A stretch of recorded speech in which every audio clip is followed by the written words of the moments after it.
Salmo 103, versículos 13 y 14. Dice así la palabra del Señor: Como el Padre se compadece de los hijos, se compadece Jehová de los que le temen, porque Él conoce nuestra condición, se acuerda de que somos polvos. Vamos a orar. Señor nuestro Dios, te rogamos tu misericordia y tu bendición para poder hablar de esto tan importante que es tu palabra. Tu palabra dice que tú envías tu palabra y la palabra no vuelve a ti vacía, es decir, cumple un propósito. Que tu palabra con el cual envías, con el propósito que tú envías la palabra esta mañana, se cumpla en cada uno de nosotros. Que cada hermano tenga el testimonio de esta mañana de que tú le has hablado por medio de su palabra. Te lo pedimos en el nombre del Señor Jesús. Amén. Bien, como ustedes bien saben, queridos hermanos, estamos en una serie de sermones en la carta a los romanos. Hoy vamos a hacer un alto, igual como lo hicimos para el Día de la Madre. Vamos a predicar un texto que tiene que ver con, tiene alguna relación con lo que se celebra hoy en día, que es el Día del Padre. Por eso vamos a enfocar ese mensaje en este texto que acabamos de leer.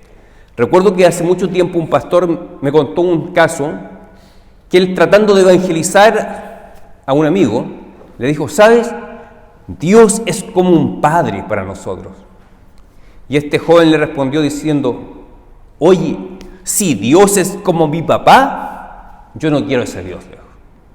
Porque lamentablemente este joven había tenido muy malas experiencias con su padre.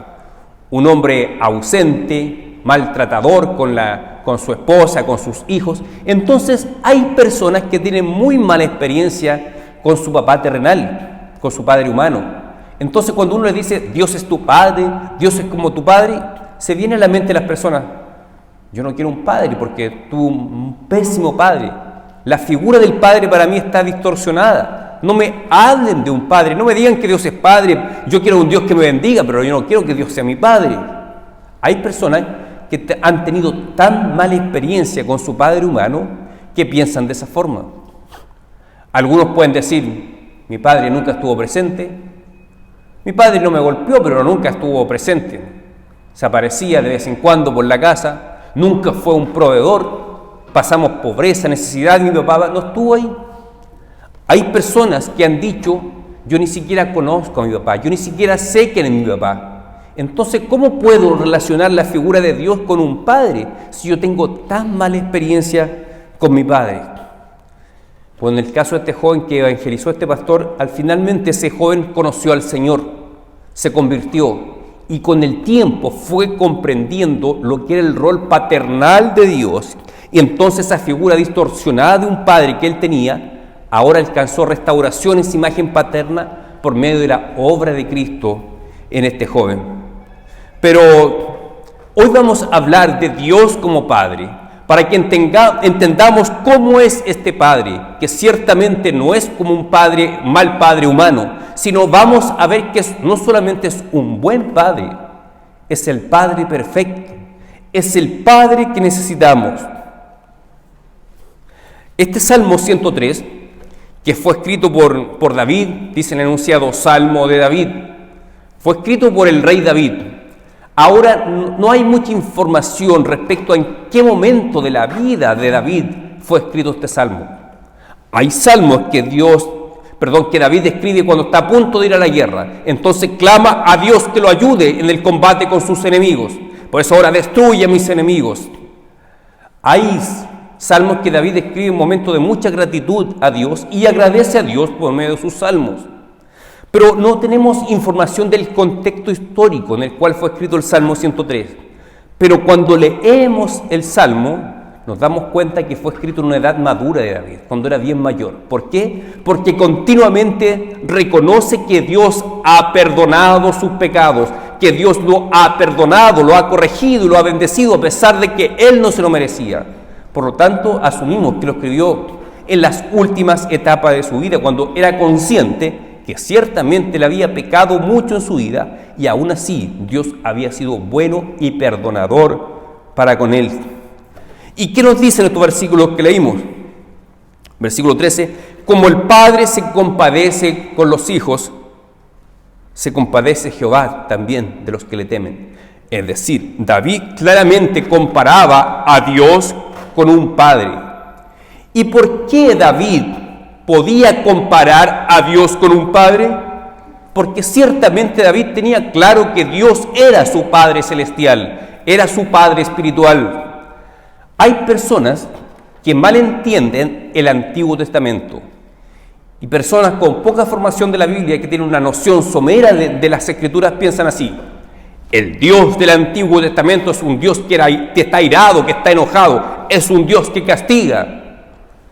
Pero en el Nuevo Testamento veo otro Dios, veo un Dios bondadoso, un Dios perdonador, veo a Jesucristo que trae la gracia. Pero el Dios del Antiguo Testamento estaba muy enojado, era un Dios maltratador, que se venga, que mata.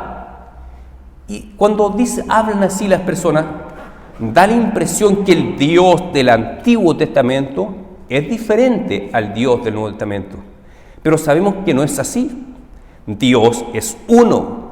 Dios es el mismo en el Antiguo Testamento y es el mismo en el Nuevo Testamento. El mismo Espíritu Santo inspiró tanto el Antiguo como en el Nuevo Testamento. Y ambos testamentos no están desconectados, están entrelazados. El uno es continuación del otro. Lo que Dios prometía en el tiempo del Antiguo Testamento es cumplido en el Nuevo Testamento. Lo que era sombra y promesa en el Antiguo Testamento se cumple en el Nuevo Testamento por medio de la persona de Cristo. Así que, si es el mismo Dios, ¿por qué hay personas que tienen esa imagen del Dios del Antiguo Testamento como un Dios castigador? Fíjense que David lo considera su padre. ¿Será que Dios solamente castigaba y estaba airado en el Antiguo Testamento? Miren, cuando Israel venía caminando por el desierto y continuamente era infiel a Dios, miren cómo Dios les habla por medio de Moisés. Deuteronomio 32:6 dice así: Moisés, reprendiendo al pueblo, le dice: ¿así pagáis a Jehová, pueblo loco e ignorante? ¿No es Él tu Padre quien te creó? Imagínense, vean cómo Moisés le habla a Israel. ¿No es Dios tu Padre el que te creó? Es decir, ya en aquella época Dios se manifestaba a su pueblo como tu Padre. Yo soy tu Padre, le decía. Ahora, ¿por qué si Dios era un Padre, por qué castigaba a Israel? Bueno, hay que entenderlo a la luz de lo que dicen los proverbios, lo que dice Hebreos, que qué padre que ama a su hijo no lo disciplina. Si un padre realmente ama a su hijo, lo va a disciplinar. Y eso lo entienden muy bien los padres y también las madres. Si ustedes realmente aman a su hijo, cuando su hijo se porta mal, lo van a disciplinar, lo van a castigar. Si su hijo le está yendo mal en el colegio, lo van a restringir, le van a quitar el teléfono, le van a quitar el computador tal vez por un tiempo. Ustedes lo van a disciplinar porque se preocupan del bienestar de su hijo. Así también vemos continuamente a Dios disciplinando a su pueblo en el tiempo del Antiguo Testamento. Pero no es porque Dios estuviese enojado contra ellos, sino que porque Él quería el bien para su pueblo, disciplinaba a su pueblo. De hecho, una de las mayores disciplinas aplicadas al pueblo de Dios en el Antiguo Testamento fue cuando fueron llevados cautivos a Babilonia. Ya el profeta Habacuc decía que Dios utilizaría un castigo, una especie de látigo para castigar, para disciplinar a su pueblo. Y ese instrumento de disciplina iba a ser un imperio, el imperio babilonio, que invadió, destruyó el templo y llevó cautivo a los judíos por 70 años. Pero todo eso Dios lo hacía para disciplinar a su pueblo. ¿Por qué? Porque Dios es como un padre, como dice David. Él es como un padre. Dios es nuestro Padre y los padres disciplinan. Así que el Dios de amor que vemos en el Nuevo Testamento es el mismo Dios de amor que vemos en el Antiguo Testamento. ¿Y por qué tenía tan claro David que Dios era su Padre?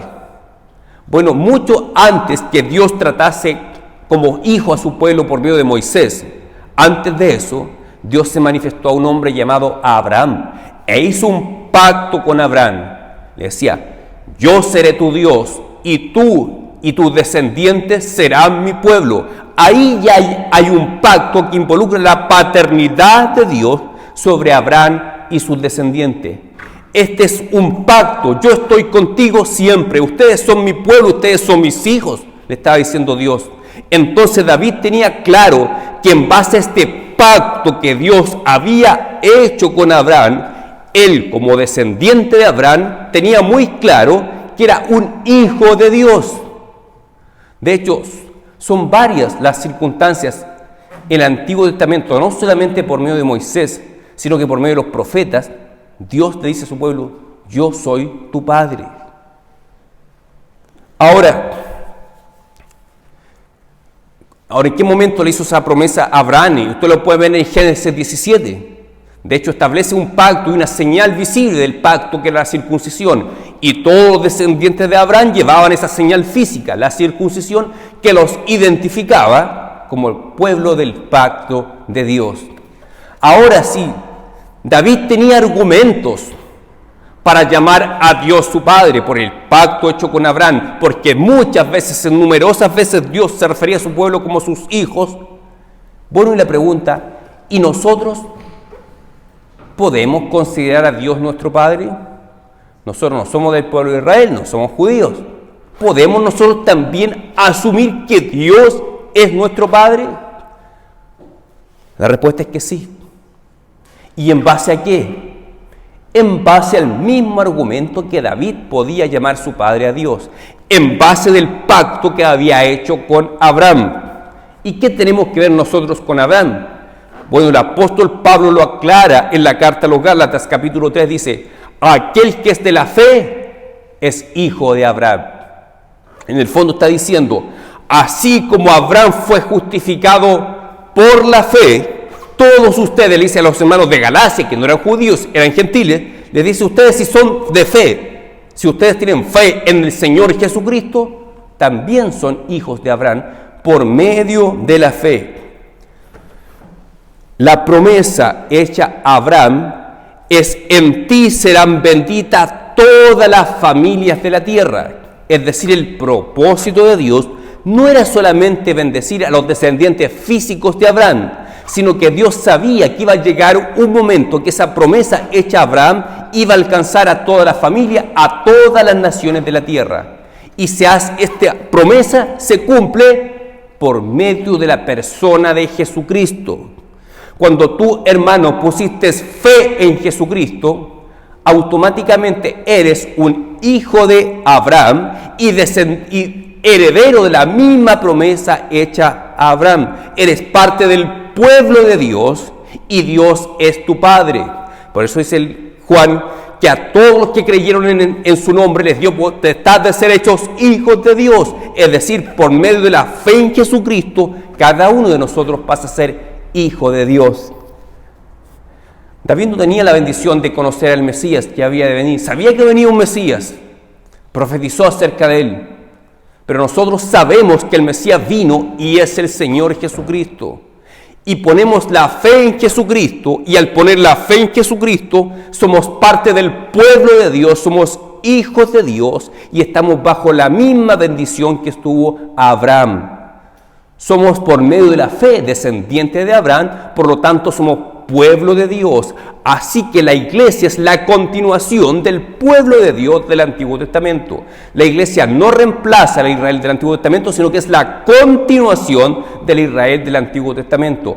Así como en el tiempo del Antiguo Testamento Dios llamaba a su pueblo a la nación de Israel, hoy en día llama a la iglesia su pueblo. Ahora ya no limitado a una nación, sino que en Cristo la bendición de Abraham ya ha alcanzado a todas las familias de la tierra, a todas las naciones de la tierra. Así que en base a estos argumentos, en base a una relación de pacto, nosotros también podemos llamar que Dios es nuestro Padre. Si tú tuviste un mal padre humano, Dios es tu Padre y es el mejor Padre que puedas tener. No existe un mejor Padre que Dios. ¿Qué más dice el texto? Como el Padre se compadece de los hijos. El Padre siempre se compadece de los hijos. Aun cuando el hijo actúa mal, ya dije, el Padre se compadece y disciplina a su hijo. Se compadece de los que le temen. Tiene especial conmiseración Dios con aquellos que le temen. Aquel que teme a Dios se aparta del mal. Por temor a Dios se apartan del mal los hombres. Cuando tú temes a Dios, tienes un sentimiento de profunda reverencia a Dios. No se trata de tenerle miedo, sino que una profunda reverencia hacia Dios. Y esa profunda reverencia te hace apartarte del mal, apartarte del pecado. Y Dios tiene especial misericordia con aquellos hijos que le temen. Así que, ¿tú eres una persona temerosa de Dios? Entonces Dios tiene una especial misericordia contigo. Se compadece Jehová de los que le temen, porque Él conoce nuestra condición, se acuerda de que somos polvo. Dios se acuerda de nuestra condición, somos polvo, dice. Fuimos creados del polvo de la tierra. Adán fue creado del polvo de la tierra y nosotros como descendientes físicos de Adán, de alguna forma también somos polvo de la tierra. Pero el texto acá no apunta al hecho de que fuimos constituidos de la tierra, sino que apunta a nuestra condición que es miserable. El ser humano, si bien es cierto, fue creado a imagen de Dios, a diferencia del resto de la creación, el ser imagen de Dios nos da atributos especiales. Somos seres racionales, emocionales, somos responsables moralmente, sabemos distinguir entre el bien y el mal, pero a pesar de ser el pináculo de la creación de Dios, eso no excluye nuestra condición de criatura. Y la criatura depende de su creador. Es verdad, Dios nos dotó como ninguna otra criatura el ser imagen de Dios, pero eso no implica que no dependamos de Dios. El ser humano se cree gran cosa. Particularmente la gente que no cree en Dios, exalza mucho la condición del ser humano. Hay un movimiento, se llama el movimiento humanista, que exalta las virtudes humanas, pero las exalta aparte de Dios. Existe también un humanismo cristiano que no desvincula el ser de Dios, pero generalmente el humanismo exalta las virtudes del ser humano, que da la impresión que el ser humano no puede lograr todo. Yo he conocido personas ateas que me han dicho, yo creo que la inteligencia del ser humano no tiene límite. Es infinita, puede expandirse infinitamente. Eso es tener un exacerbado valor del ser humano, que da la intención de que no depende de un Dios, no necesita de un Dios. ¿Para qué? Si el ser humano es capaz, es un ser inteligente. De hecho, hay personas que tal vez no piensan así, pero aún así piensan que pueden resolver todos los problemas de su vida porque tienen la capacidad para hacerlo y no necesitan de un Dios. Aquí el texto nos dice que Dios se acuerda de nuestra condición, que somos polvo. Una persona que teme a Dios tiene conciencia de que es polvo, no solamente, repito, en el sentido de su constitución física, sino que nuestra condición delante de Dios, que delante de Dios no somos nada y que dependemos de la gracia y la misericordia de Dios. Cuando tú tienes un demasiado alto concepto de ti mismo, hermano, eso es soberbia. Y de cierta forma todos tenemos un concepto de sí mismo más alto que el que debemos tener. De alguna forma nos sentimos mejor que los demás. De alguna forma tú, tal vez como madre, te comparas con otras madres de tu familia, de tu villa donde vives, y piensas, tal vez no lo dices, pero interiormente piensas, yo soy mejor mamá que estas mujeres. También le pasa a los padres. Un padre tal vez ve a sus compañeros de trabajo y dice, yo realmente soy mejor papá que estos hombres. Te digo, te reitero, tal vez no lo dices públicamente, pero en tu corazón piensas, yo soy mucho mejor papá que este hombre, yo soy mejor papá que mi hermano, que mi primo. Entonces, de cierta forma, todos pensamos que somos mejores que el resto, pero Dios a eso le llama soberbia y nos enseña a ser humildes. Filipenses capítulo 2 dice que cada cual debiera considerar a su prójimo como superior a sí mismo. Entonces nosotros debiéramos considerar a nuestros pares como superiores a nosotros. Un pastor también puede caer en lo mismo. Un pastor también puede pensar internamente que es mejor que otros pastores. Pero ¿qué debería hacer un pastor? Admirar a los demás pastores pensando con sinceridad, no con hipocresía. Admiro cómo Dios ha dotado con dones a este pastor. Cómo Dios usa a este pastor. Realmente es mejor que yo, mejor pastor que yo. Y lo mismo podemos hacer todos. Veo que en mi trabajo hay gente muy capacitada, realmente son mejores que yo. Cuando podemos decir eso con sinceridad, no por hipocresía, cuando realmente valoramos lo bueno que son otras personas, aprendemos a ser humilde. Uno tiene la tendencia a exagerar lo negativo de las demás personas. O sea, si yo me fijo en un pastor, me fijo en las debilidades que tiene este pastor. Y hablo de las debilidades solamente. Tal vez en mi familia, a mi padre le faltaba esto, era muy poco carismático, muy poco cariñoso. Yo soy mejor papá que mi papá. Pero fíjate las virtudes que tenía tu papá. No sé cuáles eran las virtudes que tiene o tenía tu papá. Pero cuando tú piensas en las virtudes de tu papá y piensas, ojalá yo fuese un padre como mi papá. Entonces yo considero a mi papá superior a mí en ese sentido. Bueno, a eso la Biblia llama humildad. El considerar a los demás como superiores, como mejores a mí, eso es humildad. Pero si yo tengo el sentimiento de que yo soy mejor que los demás, y esto aplica en cualquier área, no solamente a la paternidad, incluso a lo laboral, a todo, eso la Biblia llama soberbia. Y una persona que teme a Dios no es soberbia. Y acá el texto nos dice que Dios tiene una especial misericordia con aquellos que le temen, con aquellos que han aprendido a ser humildes. Así que es un gran desafío para nosotros. Si queremos ser hombres y mujeres temerosas de Dios, tenemos que partir por eso, por ejercitar y practicar la humildad. Porque Dios tiene claro que somos polvo. Y también sería bueno que nosotros recordásemos nuestra condición, que sin Dios no somos nada. Como dijo el Señor Jesucristo, separados de mí, nada podéis hacer. Es importante que cada uno de nosotros tenga conciencia de eso, hermano. Separados del Señor, nada podemos hacer. Muchas veces creemos que está todo a disposición de nosotros, que podemos hacer cualquier cosa, pero basta la más pequeña prueba y nos acordamos que somos polvo.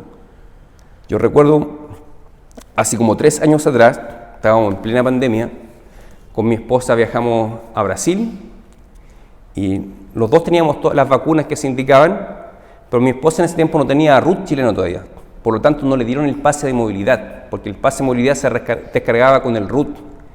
Y nosotros viajamos a Brasil y la salida no hubo problema, pero en la vuelta, al salir de Brasil, dijeron en Chile te van a exigir pase de movilidad.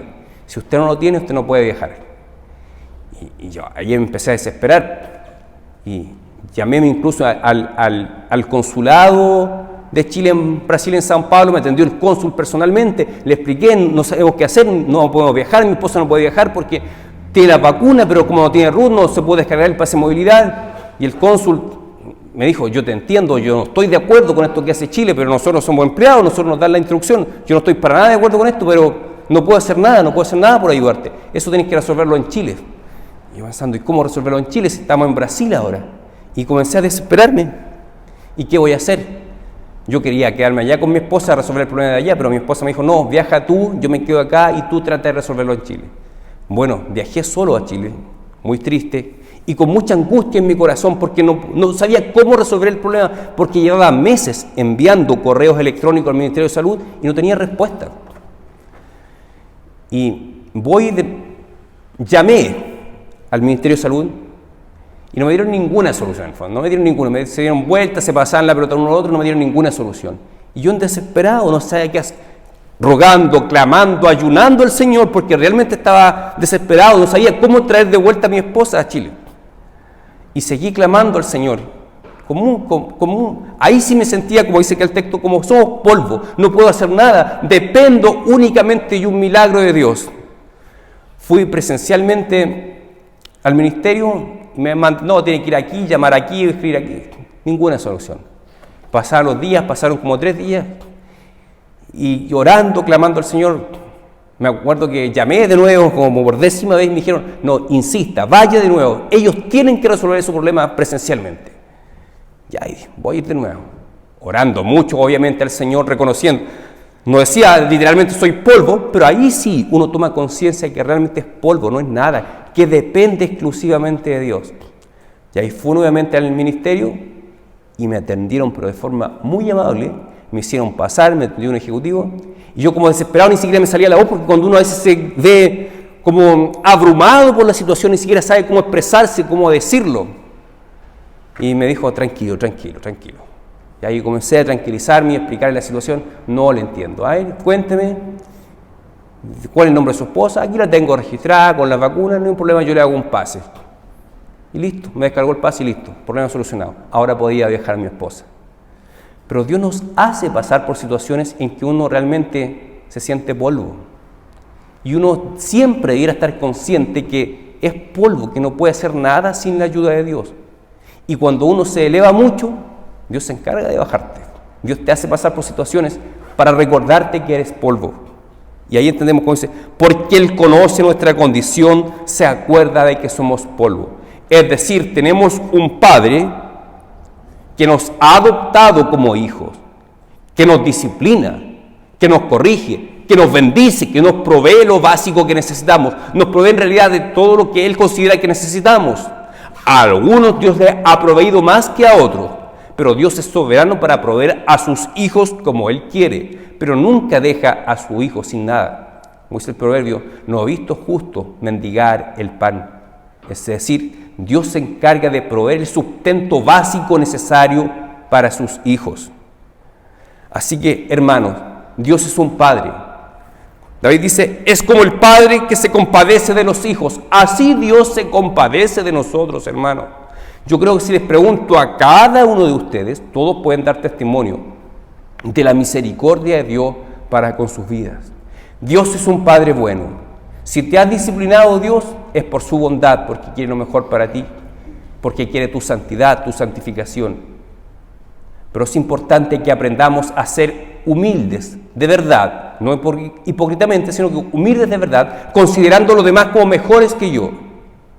Siendo humilde, podemos llegar a ser personas temerosas de Dios. Las personas humildes y temerosas de Dios experimentan con mayor intensidad la misericordia de este Padre.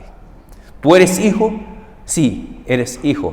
¿Quieres experimentar continuamente la misericordia de Dios? Aprende a ser humilde, aprende a ser un hijo temeroso de su Padre. Que Dios te bendiga, hermano. Vamos a dejar ahí la palabra y vamos a orar. Señor, te damos gracias porque tú eres nuestro Padre. Te honramos como nuestro Padre. Gracias porque tú eres un Padre que jamás nos ha a abandonar. Aunque muchos no hayan tenido buenos padres humanos, tú eres el mejor Padre. Te reconocemos como nuestro Padre eterno y te agradecemos por tu palabra esta mañana en este culto. En el nombre del Señor Jesucristo. Amén.